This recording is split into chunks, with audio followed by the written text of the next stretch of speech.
Hey, friend, welcome to Red Hot Mindset. Thank you so much for tuning in with me today. How do you do it? That is a question asked of working mamas. How do I balance a career and a family? Can I have both? Do I have to pick? I'm here to tell you that you don't have to pick and you can have both.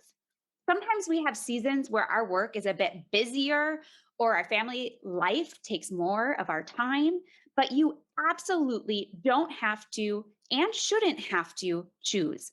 If you're feeling called into the workspace, you can create a work life balance that is suitable for you. Does it come with its challenges? Oh, yeah. But what doesn't? Life is challenging.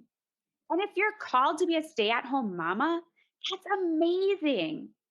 If you're feeling called to the workplace or need to be in the workplace, God will provide a way for you to be both a good worker and a great mom.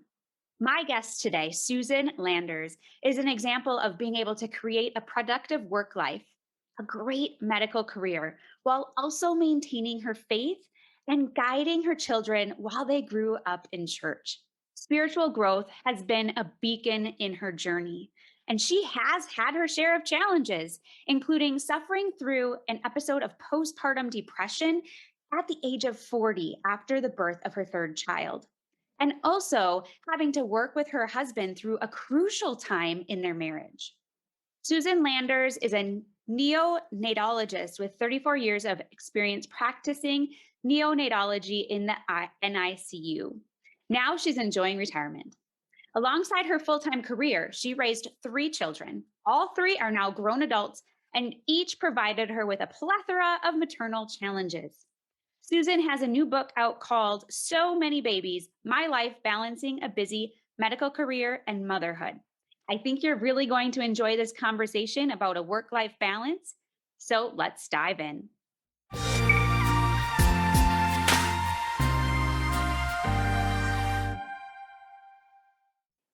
Hi, Susan. Thank you so much for hopping on Red Hot Mindset with me today. I'm super excited for our conversation. Thanks. It's just wonderful to be invited. I love your podcast. Thank you so much. Well, I want to get to know you a little bit better. I want my audience to get to know you a little bit better. So what can you tell us about yourself and your family before we dive in? Well, I'm now retired. I was a physician, a neonatologist for 34 years, and I worked full time and also raised three wonderful children. They're all grown young adults now. I have a son and two daughters. My son is a cinematographer and lives in Los Angeles. What an Oh, wow. exciting life. One daughter is a pediatric ICU nurse. She's married with two kids. And so I love being a grandmother. It's a new phase of life. And my youngest child is still trying to finish college and head towards the career she really, really wants. Mm, I practiced medicine full time while I raised my kids. I was married to a physician who was also a pediatrician. So he was able to pick up for me when I was not there, when I was on call in the hospital. He was a great dad. He was the chief cook in our house. I'm not a very good cook, and he loves to cook. And so I did everything with children and nannies and school and sports. And he did all the grocery shopping and the cooking. And we had a pretty good balance of task, I think. So we always had a very busy life. I I pulled back from working full time when my older daughter was an adolescent and she got into trouble with an eating disorder. mm. But other than that 1 year, when I went part time, I was able to work full time throughout my whole career. Okay. Yeah. Wonderful. Well, and I didn't realize your husband was also in the medical field. So you both held pretty substantial and busy careers We alongside having those did. children. So, holding that full time medical career, what was it like for you? Did you feel like you ever were stretched thin or feel like you had to choose between the career and motherhood? Oh, I always felt stretched too thin, and I always felt I had to choose, but medicine is so rewarding. Mhm. And being a doctor is so fulfilling. And I became a physician and pediatrician and then a neonatologist before I ever got married. I was older when I had my kids. I was 34 when I had my first and almost 40 when I had my last. So I was really into being a doctor. I loved being a neonatologist. I didn't mind working full time and taking call at night until I had children. And then I didn't like it one bit. And the juggling, the balancing, the what do you do when a child is sick? Who takes them to the pediatrician? Um, you've got to be at the school to talk to the teacher. All the things that working moms have to juggle and be present for became very, very difficult. I was fortunate to always be in a practice where there were other mothers and some dads that were understanding, and we would cover for each other. And as I said, my pediatrician husband did everything when I was not there. Now, he did not take the kids to the pediatrician when they were sick. He left that to me for some reason. Um, it was really difficult to work full time and to have three children. And so what I did was I did the best I could at work.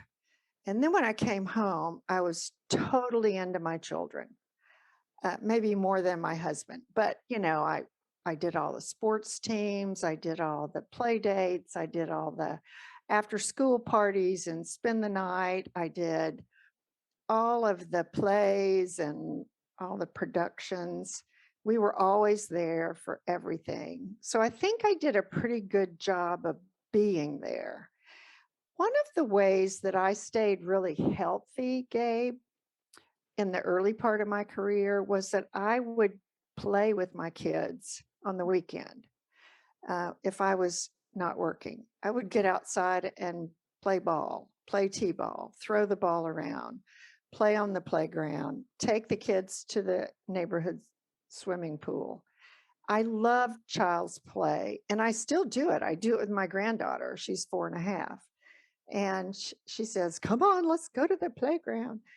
So I think even though I was a full time working mother, I figured out pretty early how to decompress, talking with my husband, how to play with my kids, how to leave work at work whenever I could. It was not always possible, but it was usually possible. Mm. Since when I left the hospital, then I could go home and I was off duty. Um, I did have to learn to make time for exercise. I think exercise is one of the best ways working moms can take care of themselves. And biologically, it lifts our mood, it improves hormones that make us feel happy. But it's so hard to carve out the time to do that when you're a full time working mom. When I was younger, I would strike out and go on a run. I would run in the neighborhoods, and that was good exercise. Mhm. Running 2 or 3 miles was fine, but it did take me a while as the kids got busier to learn how to prioritize time for just me. I think all working moms struggle with that. All Mhm. my friends did. We would talk about it all the time. We would talk about everything we had to do when we weren't at work. I mean, doctors are just like mothers in other jobs, nurses, lawyers, accountants, teachers. You work when you're at work, and when you're at home, you try to keep everything flowing and you try to be there when your kids need you.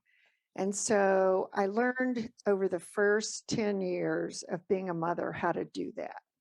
Yeah, yeah. And I think what you said is so important for us to hear is when you're at work, you were present at work and you were doing your best there, not worrying as much about what's going on at home. But when you were home, you were present at home and present for your kids. And really, our kids don't need all our time, but when No, they have our time, they need the quality time, right? And right, so right. it's really, are we willing to set aside our phone? Are we willing to set aside our work for that short amount of time so our kids can say, we can pretty much tell them, I see you and I'm here for you and I'm going to play with you and you are important to me, right? So I love That that. is so critical. I really like doing homework with the kids. I wouldn't do it for them, but I would help them. And I helped them get organized. My son was kind of goofy and disorganized, and my youngest had ADHD. And so there's plenty for a mom to do when you've got an unmotivated child or a child with ADHD. Um, my older daughter was smart and organized and structured, and she's a great overachiever like me. And so she was really easy to help along. But yeah, I did h- value my home time. It was so precious to me that now I have to admit, Laura, the youngest, says, Mom, sometimes you came home and talked about patience with dad. And I said, Really, did I? And she said, Yeah, sometimes you would tell us these really sad stories and talk about feeling sad about a particular mom who was having a hard time. I said, Oh, honey, I hope I didn't do it too much. And she said, No, we knew to let you and dad decompress from the day. And then we could tell you what was going on at school as we all sat around the dinner table. And I kind of groaned when she told me that because it means my children learn to let us go first. But then we fully attended to them and talked with them and loved our family dinners. It was a huge priority in my family. Yeah, so good. And sometimes it is important for them to see us as a couple, getting that time together and really putting the importance on our relationship even before them, because our relationship is going to last longer than they're going to be in the house, right? So it's that importance of showing that dynamic too. I think it's actually a valuable lesson that they learned early on. Now, I know that you've had your share of struggles as a working mom and taking care of the home. But one of the struggles that you experienced was postpartum depression after your third child. Can you share a little bit more about that journey for you? Did you have any of that with your first two, or was this completely new territory for you? No, my first two kids were fine, although I didn't have a long enough maternity leave, 8 weeks with each one. Yeah. And right back to work. But I was able to pump breast milk at work, and I didn't have any trouble with my second one, even though I had a lot of difficulties with breastfeeding, which tends correlated with postpartum depression. Hmm. But I didn't have any depression with the first two. With the third one, everything started out fine.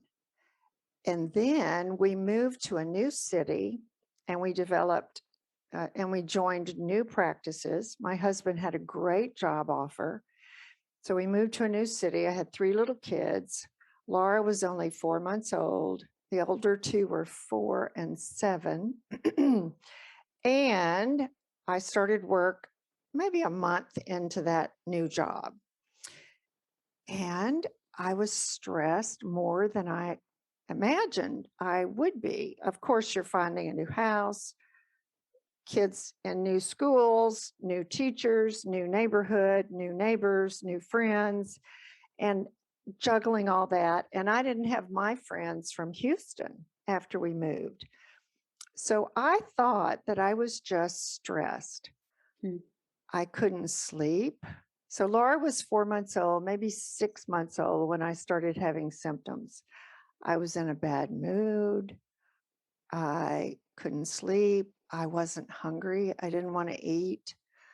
I could take care of her fine and I breastfed her fine. But I noticed at work that I felt foggy and I couldn't think straight. Um, I just felt so overwhelmed. And so I think that my depression was exacerbated by the new job and the change in location. And it's true that major events in life can really affect how new moms adjust. Nevertheless, a friend of mine was talking to me at lunch one day, and I was moaning about, always waking up at 4 or 5 in the morning and no appetite and didn't feel like I was doing a good job and always kind of down in the dumps. And she said, "Don't you think you're depressed?" She was also a pediatrician. I said, "I don't know. I thought I was just stressed." And she said, "I think you should go talk to somebody." Mm. So I looked up the criteria for depression and I said to myself, wow, I have a lot of features. And I went to talk to a psychiatrist who was really wonderful. He put me on antidepressants. I continued to breastfeed another 6 months. So, and everybody knows that there's some antidepressants that are totally compatible with breastfeeding. And I began psychotherapy with him. And as I did that, I started to feel better. He and I, he helped me examine my priorities. He helped me see that I was working too much, that I hadn't made new friends, that I had no social support around me, that my husband was really, really happy in his job, and I was really, really not happy in mine. And so he helped me figure out that I had heaped too much work onto myself and I had stopped taking care of myself. Mm. So it wasn't a classic postpartum depression that you get within the first month or two after your baby's born, but it was related to her birth and our moving and my new job. And I did get better with antidepressants and therapy. And within a year, I had unloaded a lot of my clinical work and I had made a friend or two. And Mm. I felt better about the kids' school and I had gotten to know their teachers. And so I guess I got my footing. Moms that are new have to have support around them. If you're dealing with a baby, whether it's a 4 month old, a 2 month old, or a 1 year old, and you change jobs and your husband is away and you lose your friends, or you go to a new city, or you um, have some major turmoil in your life, like the loss of a family member, or you get fired or you quit your job or all those major things that affect us. If you're taking care of a baby, you are already pushed to the edge. Most moms are. I mean, you're hormonal and you're sleep deprived and you're doing the best you can. And so it's easier to get depressed if some major life event happens while you have a new baby. Does that make sense? Yeah, yeah, absolutely. And I love that you're talking about needing that support because I think especially as new moms, that's crucial because it's a Oh, big journey, it's a big change and transition. And you're not only taking care of yourself, you're taking care of a new baby. right. And I love that you had, even though you were working on creating new friendships, you had that one friend who gave you the nudge to say, I think you need to get this checked out. Like Right. this could be something serious. And It is so without that, important. yeah, yeah, because you might just think, "Oh, it's Just just a stress. season, right? Yeah. It'll go away." I want new moms to know that if they feel like they can't sleep, if they feel like they can't take care of their baby, if nothing is fun, if they don't like being with their baby, if their husband keeps asking them, "What's wrong? Are you okay, honey?" If I think new moms underestimate how hard it is to have a new baby, to breastfeed, to formula feed, to wake up in the night, to take care of everything, to entertain visitors. The last thing we need is entertaining visitors. And new moms sometimes get caught up and don't realize that they're depressed. Postpartum depression happens in 1 in 8 uh, pregnancies. Mm. It is the most common complication of childbirth. And so we want new dads as well as new moms to know about it so they can say, "Hon, are you okay?" My husband didn't notice. He thought I was just stressed. It was my friend at work who noticed. So we want new moms and new dads to know that abnormal behavior around after the time you have a baby can be helped, that you can get treatment, you can talk to somebody. And I'll tell you something else, a lot of your mothers may know, pediatricians now are screening for postpartum depression in their offices. It is so important that when you take in your baby for well baby visits at 2 weeks, a month, 2 months, the pediatrician asks new mothers to fill out a little checklist that looks for postpartum depression because it's just crucial to identify it early and get moms the help they need. Yeah, it is. And I sometimes, as moms, we think we have to go at it alone, and we have to kind of be the martyr or the one sacrificing, and all these things. But we forget that our health is just as important. And if something's going on with us, it's going to affect our whole family dynamic and the atmosphere of our house. So, because we essentially Yes, create that atmosphere, so it's okay to reach out and ask for help. It's okay, and it's warranted.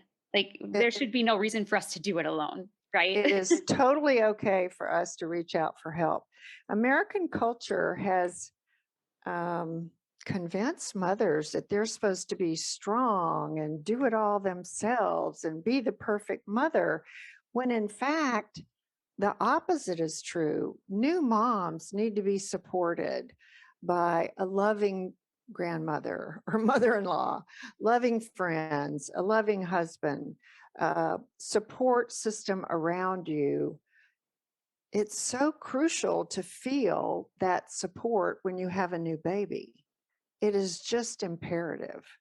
And our American culture has somehow told moms, we got to be strong, we got to do it all ourselves, we got to post the pictures on Instagram and make everything look perfect, even though we feel like we're going to drop over for lack of sleep. So I really worry a lot that American moms are getting the wrong message, that they have to be perfect, that they have to do it on their own. And the opposite is true. Yeah. And it's so biblical that, I mean, God talks about how the elders should take care of the youngers and lead these young women and teach them and train them up in the Lord and in their motherhood and all of that stuff. And the problem is the desire to be perfect. I think the culture says you have to be perfect, you have to do everything perfectly. And by the way, you need to sacrifice your family for work, or you need to be perfect in these areas. And that message is so damaging. It's even in our self-image, right? We need to be the perfect looking. We have, all the things that go along with what happens with us as women and the culture and what the culture says is right. But perfection is never possible. Like that, if we No, can get that out of our mind in the beginning and say, I'll never be perfect, so why am I striving for it? That would change our mindset right away. And that would I, give us a new perspective. I agree with you. You are totally right. Um, Women are not meant to raise babies alone. They're meant to have partners. They're meant to have family around them, grandmothers, mothers in law. They're meant to be supported. And this notion of being a perfect mother is so deceptive. I remember when I first got pregnant, I read every book on child development, all the baby books that were available. Nothing was online back then, and I intended to be perfect. And then I discovered, wow, this is kind of hard. Right. This is really not easy to be perfect, much, especially if you're trying to work and be a mom. And I'll tell you a cute story. I was working really hard one month. David must have been 5 or 6 months old. And I had a nanny that was so sweet, bless her heart. And I pulled in one evening about 7 p.m. It was a long day at work. And she looked at me. She had her hands on her hips. She said, "You are working too much. Your baby needs you more than this." It was one of the best things that anybody ever said to me. And I thought, golly, you're right. I am working too much. And so I kind of dialed it back a little bit. And then when I had my second baby, two children always makes you figure out that you cannot do it perfectly because one goes here and the other one is here, and one needs this and the other one needs that. And then when you go with the third, as you know, there is no perfection. There is only chaos in motion and a full life and a wonderful family, and it's incompatible with perfection. I think the closest I ever got to perfection as a mother was sitting down at the dinner table with my husband and my three kids and hearing them talk about their days at school. That was in my mind perfection as a mother. And that is perfection because Yeah, you're it family, you're is. being a family. And Yeah, isn't that what we want? We want to be able to have that conversation and share and think about the values we want to instill and really think about how do we want to raise them, right? yes. More than trying to have the house cleaned and the dinner on the table and all the things. It's okay to have a Right. messy house sometimes, right? All the things are too much to do if your children need you. So Mm, I yeah, agree. true. But some people like me, it takes a little while to let go of that desire to be perfect. And then within about 10 years, so David was 10, Anne would have been 7, and Laura would have been 4. I said to myself, I really think I'm a good enough mother. I Mm. love the concept of being a good enough mother. I'm always there for them when they need me. If I have to leave work, I do. We're always together as a family when I'm not at work. I learn how to take care of myself. They're all doing fine. They're all growing and learning. I think I'm a good enough mother. So I really had left perfect mother behind. And my husband said, I think that was one of the best things you ever decided was being a good enough mother. I love that. We could totally coin that. Good enough mother. Is Yes, we don't yes, have to be the perfect mom because we already are the perfect mom for our kids. Like God yes. put us in our kids' life for a reason. He gave them to us as a gift to help them and to train them, and we are enough for them. And That is I love so that. true. I believe that we are blessed with each child. And as they had different troubles along the way, I could recognize that the difficulty that I went through as a mother with a particular child taught me huge lessons, life lessons. And it was so important to see that each child needed a different kind of mother from me. I love that about having multiple kids, that each child blesses you with different talents, different needs, and then you're called to be a stronger person, to take care of them, to help them. Yeah. So good. So good. Now, as we start wrapping up this episode, I'd love to hear what kind of tangible advice or what's your biggest lesson you could give us in how to let go of perfection as a working mom or as a mom in general. Wow, that's a toughie. Let's see. I think we all need to take deep breaths, think about being a good enough mother to the child or children you have. Think about all the gifts that you have to offer your kids. Think about what makes you feel fulfilled. For me, it was being a physician and being a mother. For some people, it may be just being a mom.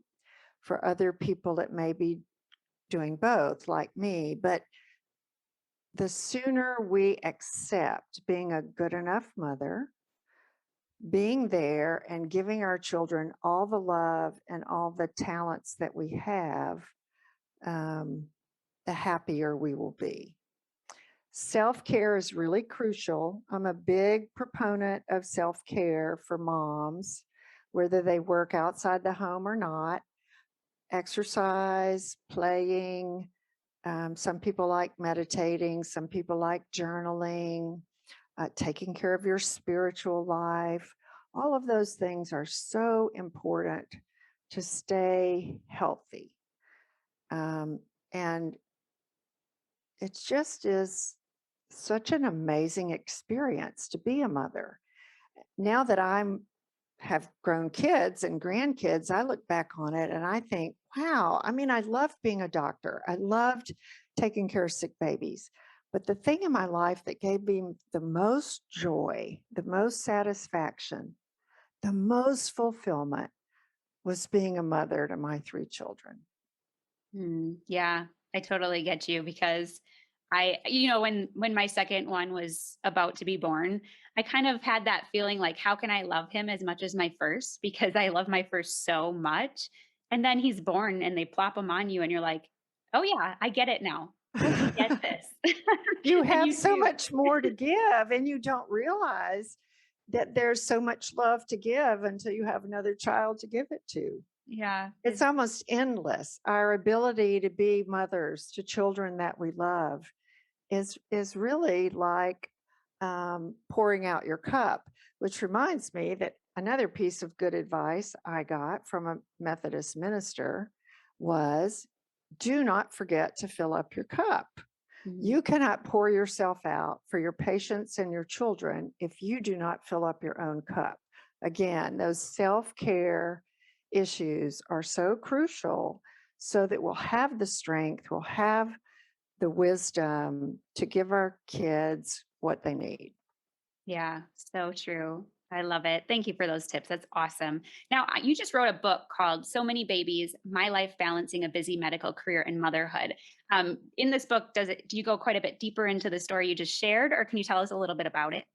I do go deeper into that story, and I also tell other challenges that I had being a mom. I had a 3-year-old child that was bitten by a dog in the face, right 10 feet away from me. My son was bullied in the 6th grade, and I had to figure out how to help or not help him through that situation. I mentioned to you that my daughter, as a teenager, had an eating disorder, and we had to figure out what was going on and get her the help she needed. So I talk about in the book all those maternal challenges, and I link them with the stories of very special patients and parents who meant a lot to me over the years. NICU babies and their parents are so amazing because they always teach lessons. And NICU parents are brave and inspirational and courageous and do such a good job of hanging in there through a really difficult part of their life. So, my book is weaving together stories from the NICU with stories of my own motherhood journey. I love it. I love it. I'm going to have to pick up a copy and read it myself. I love books that inspire and to help us to really just see that we are a good enough mother. And I just love that. I think that's where we need to leave it today because that is so good. If you heard that, all you need to be is good enough. That's it. And you're good enough for your kids, and you're good enough for your husband, and you're good enough for all the roles that you have to do. Just leave perfect at the door because you ain't going to be that. And Right. if we're good with that, then we can be good enough. So if my listeners want to connect with you, what's the best place for them to find you? My website is susanlandersmd.com. All of the social media links are there. There's a contact form where you can email me. I also have a blog there. And of course, there are links to buy the book with online booksellers. And so I guess my website is the main place, susanlandersmd.com. And I would love feedback. I love to talk to working moms and get their feedback about Instagram and Facebook posting. So have at it. I love it. I love it. Well, Susan, this has been such a great conversation. I appreciate you sharing with us your story and some tips on how to leave that perfection behind.